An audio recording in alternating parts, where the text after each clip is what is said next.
A 1,000-year-old temple, built to commemorate a visitation by a god. A coronation stone believed to be a gateway to the heavens, and strange chants designed for communicating with otherworldly beings. Through ritual, we re-enter a space where the gods are alive and spend time with them. We attune ourselves to a frequency and harmony to directly communicate with supernatural beings. Throughout the world, ancient rites and rituals connect us to another dimension.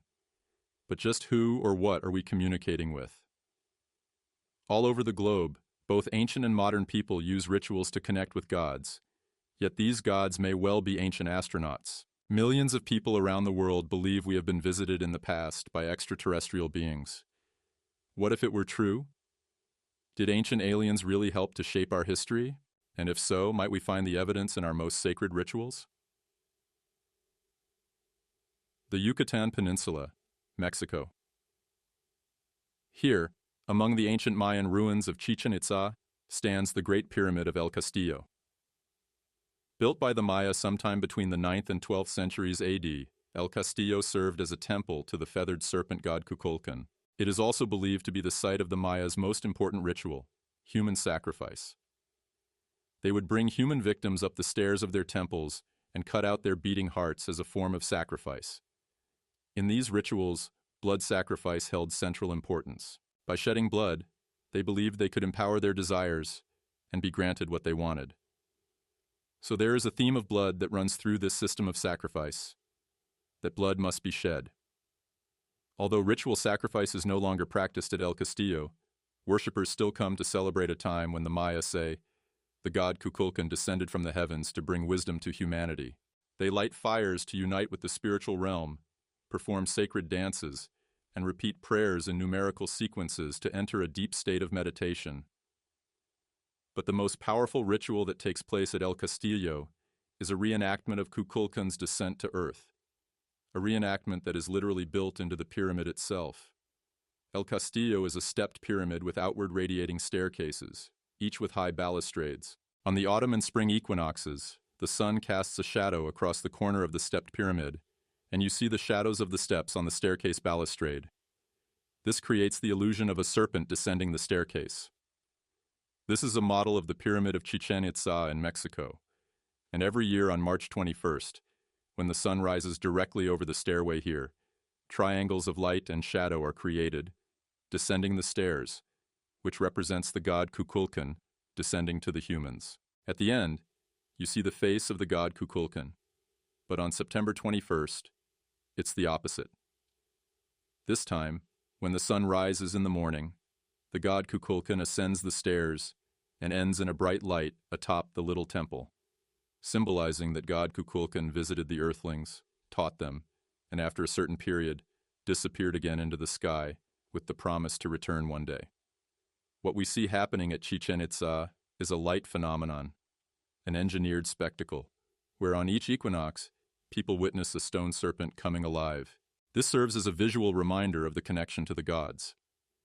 It could be that not only were the Maya celebrating their extraterrestrial ancestors, but it could also be that the ancient aliens who came to Earth instructed the societies they helped to maintain a connection with them by performing certain rituals, celebrations, at the appearance of stars, and keeping the story of the extraterrestrials alive in their legends. Did the Maya really conduct these elaborate and bloody rituals to honor a mythical deity? Or might they have been, as ancient astronaut theorists contend, commemorating an actual visitation by extraterrestrial beings? A ritual is absolutely a way to reconnect with the gods. Not only are you enacting your faith in this god, but you are also reenacting the original moment when the god performed a specific act. All over the world, ancient and modern people use rituals to connect with gods, yet these gods may well be ancient astronauts. The Hill of Uisneach, Ireland. Each year on the first day of May, local citizens celebrate the sacred festival of Beltane, similar to the one first performed by the ancient Celts more than 2,000 years ago. Like the ceremony at Chichen Itza, it is designed to connect and communicate with beings from outside our world. On this day, people would set bonfires and walk their cattle between them as a way to protect them for the coming spring and summer. These May Day fires were a magical means of calling down protection upon animals and humans. But why fire? What was it about this most basic of elements that made it so important to the ancient Celts? The association of hills and fire with Beltane suggests that this is a time when extra vision, extra knowledge, is available. The Celtic peoples were most interested in knowing about the other world. There is this notion that at Beltane, there is a greater opportunity for actually meeting people from the other world or seeing into their world. We have stories from medieval Irish tradition where a hero happens to come near a siege, one of those otherworldly dwellings in a hill, and the CD is open. Inside, he sees a fire. The fire inside the otherworldly dwelling makes it possible to look into it and see some of the details, including the people there and what they look like. But might the fire rituals of the Beltane festival have been started by the early Celts as an attempt to recreate the strange lights and ignitions they saw from an alien spacecraft? Although no written records exist to explain the event's true origins, there are those who believe that such an incredible idea is possible. To support this, they point to a ceremony practiced each year by the Kayapo people of Brazil. The Kayapo people of Brazil. A long time ago, Bep Kororoti appeared descending from the sky, and when he landed, there was a lot of wind. The earth was shaking and trembling. There was a lot of noise. The appearance of Bep Kororoti has been preserved to this day. In fact, it's a medicine man wearing a straw suit, which looks eerily similar to a modern-day astronaut suit. The Kayapo remember the very special suit this man, or alien, wore, which essentially completely enclosed the body. What's more interesting is what a neighboring tribe said, namely the Bakairi. They already had such a thing hanging in a hut in the 19th century. For the Kayapo, the Bep Kororoti festival is only one of the ways they honor an ancient visitation by an extraterrestrial being. They also recount his visitation in their everyday lives by wearing symbolic headdresses made of feathers. There is this feather headdress that has a row of feathers, and when it's worn, it looks like a halo. These feathers represent nothing less than outer space. The Kayapo see outer space as being a flat disk, spreading out into infinity. The band that holds these feathers together is a symbol for the rope that the Kayapo ancestors used to climb down to Earth from a celestial world. Could the Kayapo rituals of Brazil really have been inspired by an extraterrestrial visitation? Perhaps the answer can be found by examining a somewhat more traditional ceremony, one still performed to this day and witnessed by millions around the world. Edinburgh Castle, Scotland. In the crown room lies a 336-pound oblong stone block known as the Stone of Destiny, also known as the Stone of Scone. It has been present at the coronation of nearly every English and Scottish monarch for more than 800 years. Its purpose: to unite the new ruler with God. There are those who believe it is part of a meteor that fell to Earth more than 3,000 years ago. In England today, all the kings and queens are crowned on what's known as the Stone of Destiny. According to legend, this stone goes back to the biblical story of Jacob, who rested his head on it. Jacob, in the Bible, has a dream. He falls asleep on a stone and sees a place nearby from which angels ascend to heaven, but also descend to earth. When he wakes up, he says, "This is a gateway to heaven, where earthly things can go to heaven, and heavenly things can come to earth." The stone was seen as an axis mundi, the connection point between heaven and earth. It was almost as if the English strengthened their own belief that Westminster Abbey was the axis mundi. They placed it within a throne, right in front of the Cosmati pavement, and within this pavement are circles, swirls, and lines that represent the universe as a whole. The monarch becomes what's known as a cosmocrator, looking over not just what was going on the earth, but the stars and heavens as a whole by sitting on the throne. Is this ancient stone merely a symbol of divine right, or might it at one time have held some strange, unknown power? Throughout recorded history, coronation rituals have incorporated devices like the Stone of Destiny as a way of linking the new ruler with superior beings beyond our world. What is a coronation in the first place? It's the idea that the monarch can embody some kind of cosmic consciousness, something that is divine. This is best seen through the eyes of the old traditions relating to the Japanese mikados. They would have to sit upon the throne, which would be considered the point of creation of the world. There's a notion called the divine right of kings that certain British kings had, that somehow the sovereign is God's representative on planet Earth. But for the ancients, it went steps further. But if some otherworldly power is actually being handed down, who or what is the source of that power? If you are an extraterrestrial, and you came down to this planet, one of the first things you'd try to do would be to mingle with leadership. The pharaohs believed that they might have been gods themselves. The king was considered a deity. Did he go back into his room and sit and talk with the gods? We don't know. We weren't there. But he certainly did communicate with the deities through these rituals. These symbols of coronation, the scepter, and the crown. In addition to the Stone of Destiny, another ritualistic symbol featured in most coronation ceremonies is the scepter. The scepter is a symbol of divinely granted authority, and in ancient times, it often took the form of a staff or a golden wand. According to historians, its use dates back to ancient Egypt, and there are those who believe it is connected symbolically to the Egyptian Ankh. When it comes to the Ankh in ancient Egypt, we find that it is intimately familiar with Isis. Isis symbolizes the Ankh because she is the one who was able to restore life. It is the symbol of transformation, the symbol of alchemy, the symbol of ritual. The Ankh was always used in pharaonic times as a scepter. An interesting play on the word Ankh shows that it also stems from the word Anunnaki, which meant those who from heaven came to earth. What's fascinating is that the Ankh is often shown next to the Djed pillar, one of the earliest symbols we have in ancient Egypt. Both symbols describe a connection to the stars. If you combine the two in some of the ancient Egyptian carvings, something very technological is depicted. Over time, the Ankh symbol turned into something divine, but it never was that, because according to the ancient astronaut theory, ancient symbols are based upon something that our ancestors encountered in real life.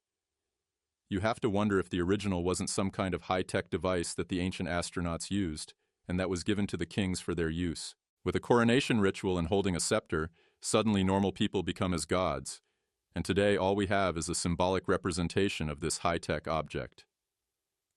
If the throne and the scepter are identified with a connection to otherworldly or extraterrestrial power, what about the most iconic of all coronation symbols, the crown itself? What says kingship? It's the crown. It's clearly a device. Whether you see a crown as a symbol or as something literal, it's clear that somehow it was very specific. Something placed on your head established this connection. Some historians believe the idea for the crown may have originated with the divine image of the halo. Sumerians described their gods, the Anunnaki, as literally having a glow about them, and this was carried into more recent times as angels with a halo over their heads.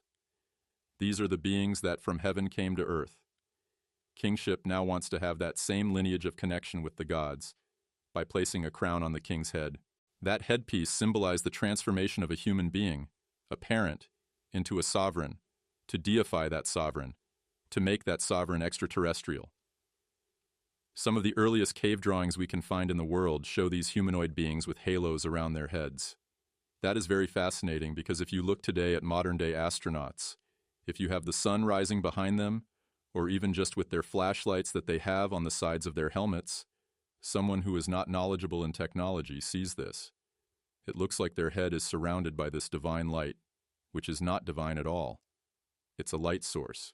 So over time, our ancestors started to imitate the gods, these extraterrestrials, by wearing crowns. Shamans and communication with the other world. Tabasco, Mexico, 1862. Prospectors drilling for oil unearth a colossal stone head weighing more than 20 tons. 50 years later, 16 more heads are discovered, each with a unique face, not characteristic of the indigenous people. These gigantic heads are believed to have been carved by a mysterious ancient culture known as the Olmecs. But even more mysterious, perhaps, is that each appears to be wearing some sort of helmet. The mother culture of Central America was the Olmecs. In old images made by the Olmecs, we can see helmeted beings dressed in overalls ascending. They have wings, and they have microphones almost in front of their mouths. Are these the heads of rulers or priests? Or were they maybe aliens that they wanted to portray? Could these giant Olmec heads be depictions of visitors from another planet? Some ancient astronaut theorists believe these colossal heads offer proof that the Olmecs communicated directly with otherworldly beings through shamans. They're holy men. A shaman is an intermediary or a messenger between the spiritual worlds and the world of humans. Shamans can inherit their power and their knowledge, but more often than not, they're chosen by particular spirits. When it comes to the Olmecs, we know that they say that people were taken to become transformed into a person who was going to make the connection between our world and the other worlds. In order to enter the spiritual realm, a shaman must use particular tools to get there. Musical instruments like drums and rattles aid the shaman in his or her communications with that world. Like the Olmecs, many ancient cultures throughout the centuries have believed shamans could communicate with otherworldly beings. But what exactly were these beings? Were they really gods, or were they perhaps extraterrestrials? They're star ancestors. We call them the Mokai Una. That's a Cherokee word. And so they are the ones that come from another world. Similar to Hindus, Buddhists, and even the ancient Egyptians, many Native American tribes claim to communicate with their gods by means of telepathy. Telepathy is basically one of the communications that is practiced with many spiritual people. Feathers work as antennas, and they bring in a message at times when necessary. There are basically three things: chanting, drums, and song. What it is that you're going into a frequency and harmony to actually talk directly with those beings that are supernatural. In the area of Horseshoe Canyon, Utah, graphic depictions called petroglyphs can be found of ancient Native American shamans and the otherworldly creatures they claim to communicate with. Here we have a classic shaman with the hourglass figure, feet pointed outward, arms which have bird's feet at the end, which signify spirituality, and it's got the horns with the fringes coming out. One of these petroglyphs, called the Holy Ghost panel, depicts 9-foot-tall figures conducting what some believe is an actual encounter between shamans and star beings. It looks like a group of figures surrounding or standing or hovering around a central ghost-like figure, which is called the Holy Ghost. If you look at the head of the Holy Ghost, you'll see his 2 eyes in the front of his face. But if you look to the left, you'll see the side of his head. This is a device which you do not see in any prehistoric art. And this motif is one of the reasons why I feel that this represents an event. Does the Holy Ghost panel really depict an actual visitation by extraterrestrial beings? And if so, could the horns coming from the shaman's head, similar to the feathers found in the Native American headdress, really represent some sort of antenna, a device for giving and receiving information or energy, perhaps from another world? And is this energy at all connected to ritualized chants and prayers employed by the shamans in their effort to communicate with star beings?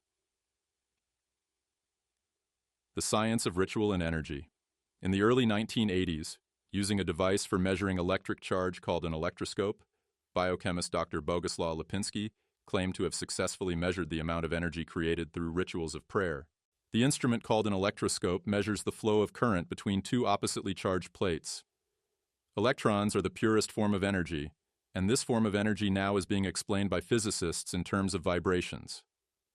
In 1985, Dr. Lipinski took his electroscope to the shrine of Medjugorje in Yugoslavia to measure what, if any, energy is created by large-scale group prayer. For decades, thousands of people have gathered here, claiming to see an apparition of the Virgin Mary floating in the sky above. I found out that during the times of apparitions, particularly when the groups of people pray, I got readings on my electroscope. This graph shows measurements of the energy. When people start praying, the energy comes very quickly up. Somewhat similar to Dr. Lipinski's contention that the ritual of prayer generates energy is a scientific concept called quantum entanglement. This theory supports the idea that human beings might be able to communicate telepathically. The idea of quantum entanglement is that a single particle can split and become two individual particles, and they still somehow retain a link between each other. They can communicate with each other. It's not only real, but it can explain the idea of telepathy and remote viewing. And if we assume that extraterrestrials do exist, then it becomes the most obvious form of communication that we can use between us. Maybe this is already occurring. Just maybe this has been going on for tens of thousands of years. And this can easily be induced through the use of sound, tones, and notes. Could the provocative implications of quantum entanglement help to explain why so many cultures claim to communicate with otherworldly beings telepathically?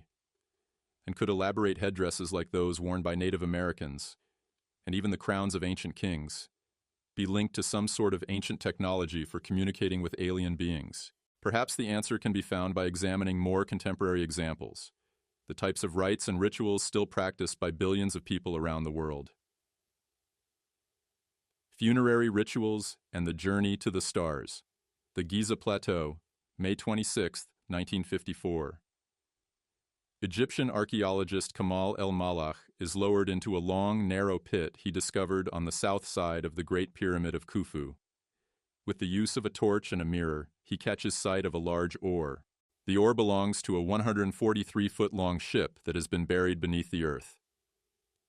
The ship was constructed for King Khufu, the second pharaoh of the 4th dynasty, who reigned from around 2589 to 2566 BC, and is generally accepted as the builder of the Great Pyramid. It is what Egyptologists call a solar bark, a funerary boat that was built for the sole purpose of carrying him across the heavens. The significance of boats in the funerary context is intended for a posthumous pilgrimage to the city of Abydos. Abydos was the sacred city of Osiris, the god of the dead. The word god, according to the ancient Egyptian, is literal. It means a being that came from the cosmos. The word religion doesn't exist in ancient Egyptian. They truly believed, they were very adamant about this, that their origins are in the sky. In the case of Khufu, we find that there is a literal boat, that to be a boat of 1,000,000 years, even though this might appear to be a normal ship, it is actually something far more, and it almost represents a spaceship, because they didn't just speak about years. They spoke of millions of years, and this is precisely what space travel is all about. Somehow the dead body was able to go on this voyage. But could funerary boats like the one found near the Giza Pyramid have been the early Egyptians' attempt to recreate an alien spacecraft? What could this represent? Could it mean that the ancient Egyptians believed that their honored dead would then rejoin the deities in the sky, the extraterrestrials? Ancient Egyptians were experts at mimicking what they saw. Let's assume that gods came down from heaven, or ETs came down from space. The Egyptians tried to emulate what they saw. In order to mimic the idea of returning to the gods who had descended from the sky, funerary boats were created. The idea of funerary boats came after the Egyptians encountered the heavenly barges, which descended from the sky. As in most modern societies, funeral rituals are usually based upon the notion that the spirit moves on after the body dies. For some, there is the belief that the souls or spirits of the dead reconnect with God or some sort of deity. And for many ancient societies like the Egyptians, death also meant a return to the stars. What is also interesting about the ancient Egyptian belief is that the final form of conversion was going back to the stars. It quotes Carl Sagan on this: "We are star stuff. Some star exploded some billions of years ago, and we're it. But we, star stuff, become conscious." Having said this, it's not impossible that we contain the knowledge of our origins literally within us, and that there's a way to retrieve that information. It may well be that the ancient Egyptians have found some sort of inner root, modern rituals, and ancient connections. Whether we are in Rosslyn Chapel or Rennes-le-Château, we always go back underneath the earth, where there might not just be spiritual treasure to be found, but also physical treasure. Gold has been one of the most important quests of all ancient and sacred traditions. Gold symbolizes wealth. It symbolizes power. But ultimately, gold represents our connection with the stars. Cultures all over the world value gold more than anything else, and it seems that they knew something about gold that we are yet to discover.